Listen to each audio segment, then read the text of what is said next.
आज आदत number 4 part 4 उस किताब से हम ले रहे हैं। ये वो आदत हैं जो आप अगर अपना लें तो दुनिया के कामयाब तरीन लोग बन सकते हैं। ये किताब है जिसमें ये सारी आदत लिखी हुई हैं। उसका नाम है 7 habits of highly effective people. तो इस सिलसिले के हम 3 सबक 3 आदत हम रिकॉर्ड कर चुके हैं। आज है नंबर 4 और ये क्या है? Think win win. और ये 3 आदत जो हमने पहले की हैं डिस्कस, वो हैं आपकी इनफरादी खसूसियात, आपकी इनफरादी आदत। नेक्स्ट जो 3 आ रही हैं, ये इत्तेहाद अमल, दूसरों को शामिल करना, आपके लीडराना खूबी, आपकी कायदाना खूबी में ये पहली चीज़ आ रही है। और 3 अगले जो आदत हैं उनका तल्लक आपकी कायदाना क़यादत के साथ। उसमें ये आदत नंबर 4 आ रही है। इसका मतलब है थिंक विन विन। इसका मतलब है तुम भी जीतो और हम भी जीतें, दोनों के मफादात का ख्याल रखना। ये आम जो हम गेम खेलते हैं, 2 खिलाड़ी खेलते हैं, एक की कोशिश होती है कि दूसरे को मैं हराऊं, एक हारे और एक जीते, ये चलता है इस आदत में। लेकिन ये जो आदत है इसमें दोनों जीतें। इसकी 4 सूरतें हो सकती हैं। दोनों विन विन करें, एक विन करे एक लॉस करे, तीसरी में पहला लॉस करे दूसरा विन करे, और चौथी सूरत ये है कि दोनों लॉस करें, दोनों लॉस। सेल्समैनशिप में एक आदमी बेचने वाला होता है, एक ख़रीदार होता है। ग्राहक जो है उसको सही वैल्यू चीज़ मिले तो ख़रीदार को भी फ़ायदा और बेचने वाले को भी फ़ायदा। ये आदत ऐसी है कि आप ख़ुद भी फ़ायदा उठाएं, मुनाफा उठाएं और अगले को भी, जो ग्राहक है, उसको वैल्यू एडेड चीज़ दें। तो आप दोनों का मफाद, आप उसकी ज़रूरत पूरी कर रहे हैं, आप उसमें मुनाफा ले रहे हैं, दूसरे शख्स को आप उसकी ज़रूरत को पूरी करके दे रहे हैं और उसकी सही वैल्यू एडेड कीमत ले रहे हैं। तो ये आप दोनों विन विन की पोजीशन में आता है।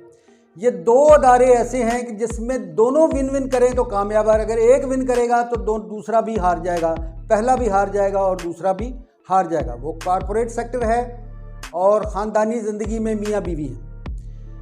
मियाँ बीवी अगर एक दूसरे को कामयाब करेंगे तो दोनों कामयाब होंगे, दोनों की विन विन की सूरतें होगी। एक को दूसरा नाकाम करेगा तो दोनों नाकाम हो जाएंगे।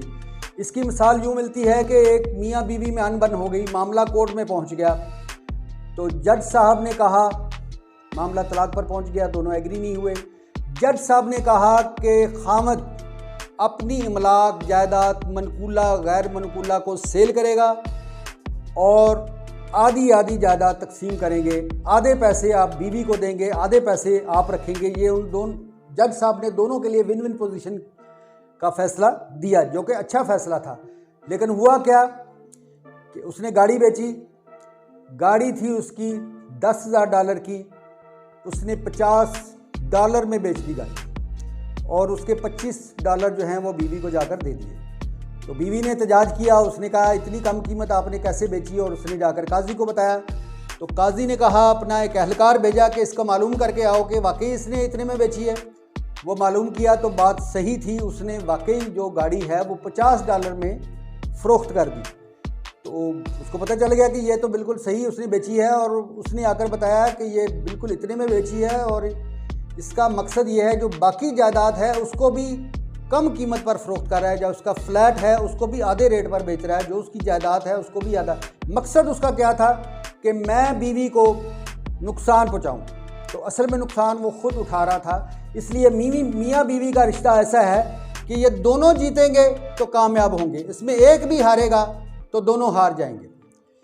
इसी तरह एक कॉरपोरेट सेक्टर में एक मुलाजम अगर चाहता है कि मैं कंपनी को नुकसान पहुंचाऊं, तो क्या होगा कि एक दिन उसको कंपनी को नुकसान पहुंचाते पहुंचाते एक दिन वो पकड़ा जाएगा। तो मालिक क्या करेगा, उसको नौकरी से भी बर्खास्त करेगा, वो हार भी जाएगा और उसने जो नुकसान कंपनी का किया होगा उसको देना पड़ेगा। ये मैं 3-4 मिसालें अपने सामने देख चुका हूँ। कॉरपोरेट सेक्टर में भी अगर मुलाजम इसके बरक्स वो वफ़ादार हो वो मेहनती हो, दयानतदार हो, मालिक को फ़ायदा पहुंचाना चाहे, तो क्या होगा कि मालिक की नज़र में उस मुलाज़म की वैल्यू बढ़ेगी, उसको बहुत ज़्यादा वो वैल्यू एडिड करेगा, उसको मुफाद ज़्यादा देगा, उसको पे अच्छी देगा, उसको अपना एक वफ़ादार साथी, तो दोनों जीतेंगे। मुलाज़म अगर कंपनी के मफादात का ख्याल रखता है तो कंपनी जीती है, और कंपनी जब जीती है तो वो मुलाज़म को भी जिताती है। ये मेरे सामने मिसाल है, एक नेशनल सिल्क मिल्स थी फैसलाबाद में कि नेशनल मिल्स वालों ने मज़दूरों का ख्याल रखा, मज़दूरों जी जान से मेहनत करते थे, उन्होंने कंपनी को कामयाब बनाया और वो एशिया की सबसे अच्छी एक फैक्ट्री बन गई, मिल बन गई, और उसका बड़ा नाम था, शोहरत है। ये देखा गया है कि जो मज़दूर मालिकों का ख्याल रखते हैं, उनके मफादात के लिए वो काम करते हैं, तो लाजमी उनके जो मालिक होते हैं वो मज़दूरों की वेलफेयर के लिए काम करते हैं। ये उसकी ज़िंदा मिसाल थी। और जो लोग भी मज़दूरों की वेलफेयर का ख्याल रखते हैं, उनकी मिल की तरक्की लिखी हुई है। जब आप दूसरों का ख्याल रखते हैं तो दूसरे आपका ख्याल, तो दोनों की विन विन की पोजीशन होती है। ये आप कभी ना जाएं कि मेरा रकीब ना जीत सके, मैं हर कीमत पर इसको हराऊं, जायज़ या नाजायज़ तरीके से। ये ऐसे होता है कि दुश्मनी बन जाती है और यहाँ तक कि लोग जान लेने तक चले जाते हैं। इसका मतलब है कि तुम भी जीतो और हम भी जीतें, सेहतमंदाना माहौल में मुकाबला करें। अगर रकीब जीत जाए तो खुश दिली से उसको वेलकम करें, उसकी खूबियों के लिए नेक तमन्ना रखें और उसको खूबियों को दिली तौर पर तस्लीम करें। तो आज की जो आदत है वो है विन विन, तुम भी जीतो हम भी जीतें। आप दूसरे का अपना ख्याल रखें, मफादात का, वो आपका ख्याल रखें। ज़िंदगी गुजारने का ये बेहतरीन तरीका है, ये इत्तेहाद अमल है और ये एक कायदाना खूबी है। आज मैंने आपको इस बारे में बताया। ये अपनी इनफरादी जो खूबियाँ हैं, इनफरादी आदात से हटकर ये एक नेक्स्ट लेवल की आदात है।